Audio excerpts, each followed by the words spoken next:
Miduaw ang imahen sa mahal nga birhen sa Simala ngadto sa Basilica Minore del Santo Niño. Pinakaunang higayon nga miduaw ang balaang inahan sa iyang pinalanggang anak nga si Santo Niño. Libuan ka mga tao ang misaksi sa maong kalihukan. Isip Arsobispo, nalipay ko nga bahin sa pagduaw ni Mama Mary sa Simala ang iya gihapon pagbisita sa Santo Niño Basilica. Kay sa kung nauna, kita nga mga Cebuano, kita nga mga Pilipino, doon ay dako nga gugma kay Mama Mary. Pero ang hinungdan sa iyang pagkahalang doon, no? The honor that we give to Mary, is precisely tungod kay Kristo. No? Kay siya nahimo nga inahan sa anak sa Diyos.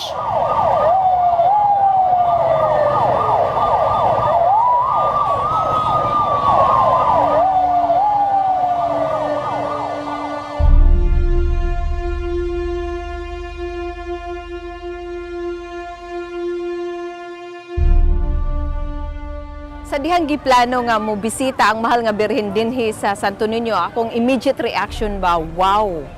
Nganuman, kita nga mga taga Cebu City mo adto sa Simala mo duaw sa mahal nga birhen.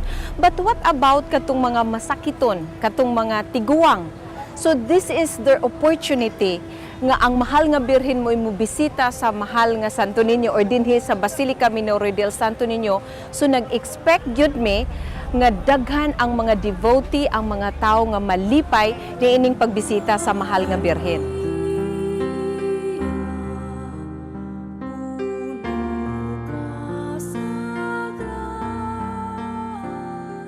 Ang ako yung na-obserbaran o na ikasulti o na-feel ato katong paggikan nato sa Mabolo,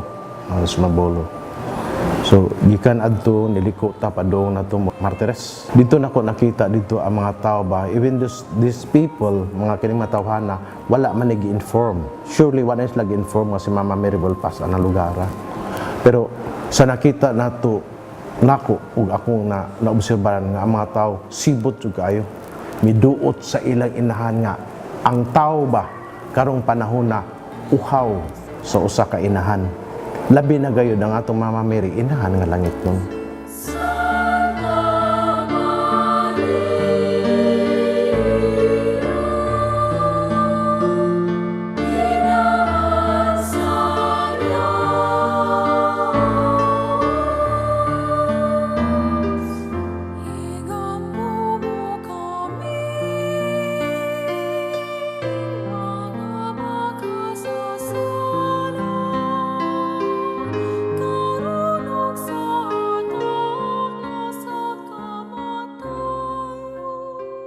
Ang kamatuoran man gyud nga daghan may bisita sa Simala, no? Salamat sa Dios. Pero dili tanan, no, tungod sa mga sirkumstansya, di man gyud madali pagbisita, wa man og tanan og mga oportunidad, no? Og bisan pa tingali nakabisita usa ka beses gusto unta mo balik, pero di man gyud madali.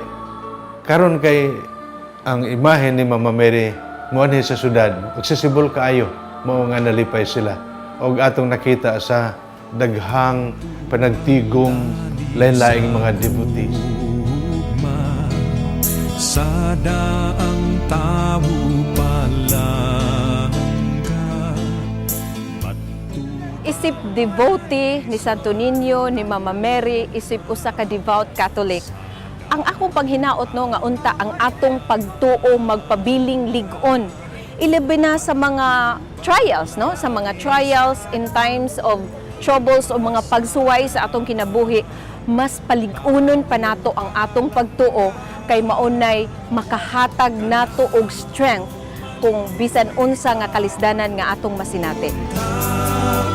Nga kanimo nang ilaban, kanamo maluy kahunta nga kanimo nang ilaban.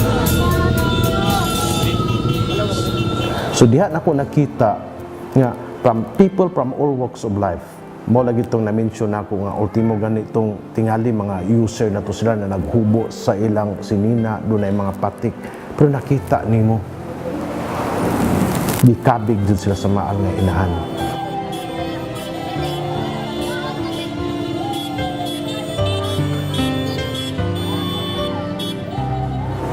Nakita nimo ug unsa kalig-on ang ilang faith.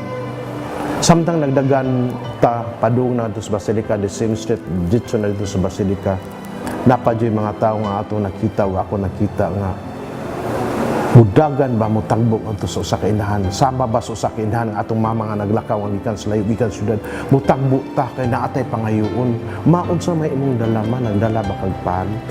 Ingon ni anak si Mama Mary, and these people ang uban ni anak dagay-day pagay ilang mga lupa. Hindi, Mama Mary, di pala. Ayaw ako pagsayang ninyo na ako.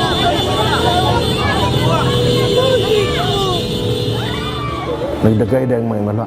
Ang ilang feelings sa kong tanaw, makalapit lang silang Mama Mary, makahikap lang silang Mama Mary, parang tanaw na ko ang ilang problema, even though diha pati nga ang problema, na feel nila nga ligaan.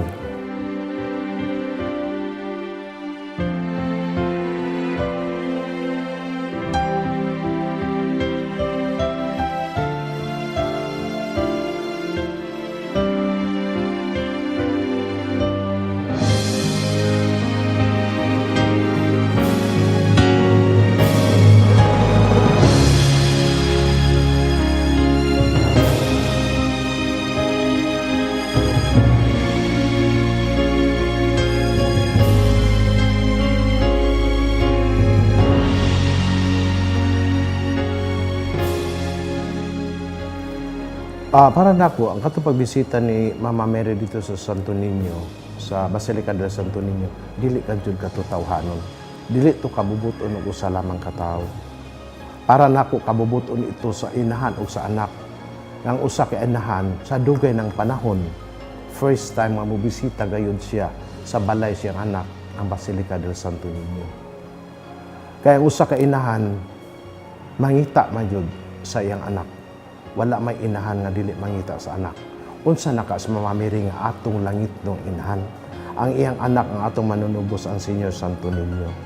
Sumoto nga atong nasulti sa inyo sad nga a special na nahitabo. Special tong panghitabo. Kaya sigon sa akong giingon, dili to tawhanon. Diyos nun katong panghitabo.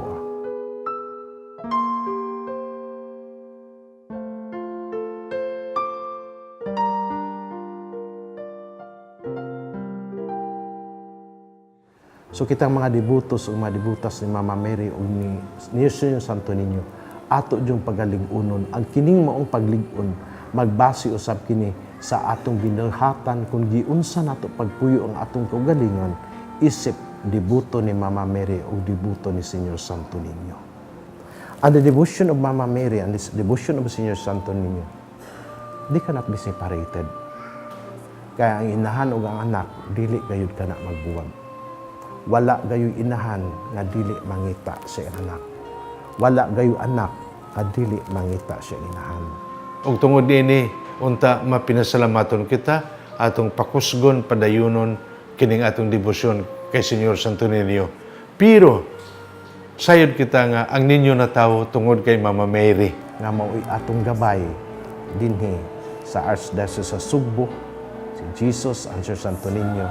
Ug-usab si Mama Mary sa Lindugon, o dili lang si Mama Mary sa Lindugon, kaya daghan kay debosyon ni Mama Mary nga mga hatag usab ug mahuling intercession dinhi sa Sugbo. Mao nga salamat gihapon sa atong kusog nga debosyon kay Mama Mary ug unta ato kining ipaambit sa uban ug atong itudlo sa inyong mga anak aron magpadayon kini hangtod sa hangtod. Way makalabaw sa gugma tali sa inahan ug sa anak. Sama nga way makalabaw sa atong hugot nga pagtuog gugma sa mahal nga birhen sa Simala ug ni Senior Santo Niño. Tawo palangga kanamo